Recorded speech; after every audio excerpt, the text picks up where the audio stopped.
બધી બહેનોને રેખા ગુંજારિયાના જય શ્રી કૃષ્ણ. કિચન ગેલેરી 1 2 3 માં આપ સર્વે સખીઓનું હાર્દિક સ્વાગત છે. આજની આપણી રેસીપી છે જુવારનો રોટલો. બેનો, જુવાર છે ને એક એવું ધાન્ય છે કે જેમાં સ્વાસ્થ્યનો ખજાનો છુપાયેલો છે. એમાં ફાઇબર અને અનેક પ્રકારના વિટામિન્સ અને ખનિજ રહેલા છે.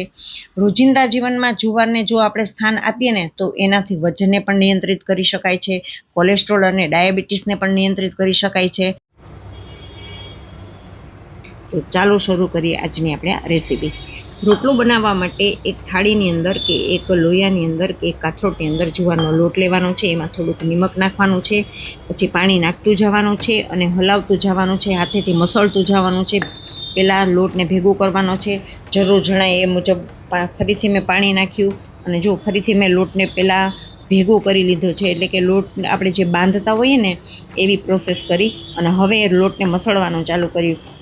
આપણા હથેળીના નીચેના ભાગથી આને મસળવાનું હોય છે અને જો આવી રીતે મસળતું જવાનું, પાણી નાખતું જવાનું, ફરી મસળવાનું અને લોટને એકદમ સોફ્ટ બનાવી નાખવાનો છે, બરાબર. અને જેમ મસળો ને એમ જુવારનો રોટલો છે ને સરસ થાય, બરાબર. જુવાર તો સફેદ કલરની હોય અને એમાં મસળો એટલે એકદમ મસ્ત રીતે કૂણો કૂણો લોટ થઈ જાય અને એનો પછી આપણે આવી રીતે ગોળો વાળી લેવાનો છે બંને હાથની મદદથી અને પછી એ ગોળાને બંને હાથની હથેળીના નીચલા ભાગથી ટીપી લેવાનો છે. અમારે સૌરાષ્ટ્રમાં રોટલા બનાવે ને એટલે એમ જ કે રોટલા ટીપવા, બરાબર.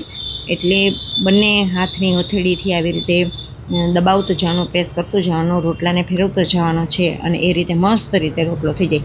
જો કિનારી જાડી હોય તો આ રીતે તમે દબાવીને એને પાતળી કરી શકો છો, બરાબર. ફરીથી ટીપવાનું, ફરીથી એના આગળ ચલાવવાનું અને જો કિનારી ફાટી ગઈ હોય તો સેજ પાણીવાળો હાથ કરી અને રોટલાને તમે આગળ ઉપર મોટો કરી શકો, બરાબર. બહુ જાડોય નહીં, બહુ પતલોય નહીં, એવો જુવારનો રોટલો થાય. કારણ કે જુવાર છે ને એ ફાટી જતી હોય છે, બાજરાની જેમ આમ ચિકાસવાળી ન હોય. જુઓ, હવે રોટલો તૈયાર છે.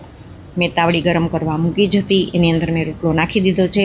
જેવું નીચેનું પડ શેકાશે ને એટલે ઉપર સેજ પૂરું થઈ જાય એટલે આપણને ખ્યાલ આવી જાય કે નીચેનું પડ સેજ શેકાઈ ગયું છે, એટલે આપણે એને ચપ્પુની મદદથી ઉથલાવી નાખવાનું છે.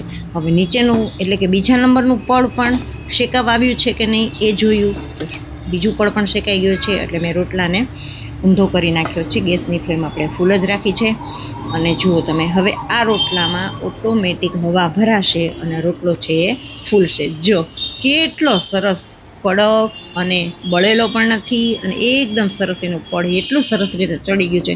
અને બેનો, આવો રોટલો બનાવતા હોય ને ત્યારે એટલી એની સરસ મજાની સુગંધ આવે કે વાત જવા દો. તો તૈયાર છે આપણો જુવારનો રોટલો, આપણું કાઠિયાવાડી ખાણું. હવે આ રોટલાને ચપ્પુની મદદથી ઉપરની પોપટી ઉખેડી નાખવાની અને એમાં આપણે એક મોટી ચમચી ભરીને સરસ મજાનું ગાયનું ઘી, જો કેવું સરસ છે, એ નાખવાનું ને એ રોટલો છે ચોપડી લેવાનો. આ રોટલાને તાજે તાજો ખાવો પણ બહુ ગમે.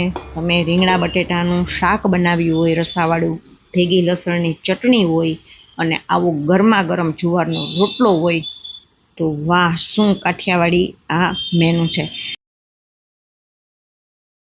તો આશા રાખું છું કે તમે જુવાર એક આરોગ્યપ્રદ અનાજ છે એટલું જાણ્યા પછી જો તમારા ઘરમાં જુવારનો રોટલો નહીં ખવાતો હોય તો તમે આજથી જ આ વિડીયો જોઈને ચાલુ કરી દેશો અને મારી વહાલી દીકરીઓ છે એ રોટલો બનાવતા આ વિડીયોમાંથી 100% શીખી જવાની છે.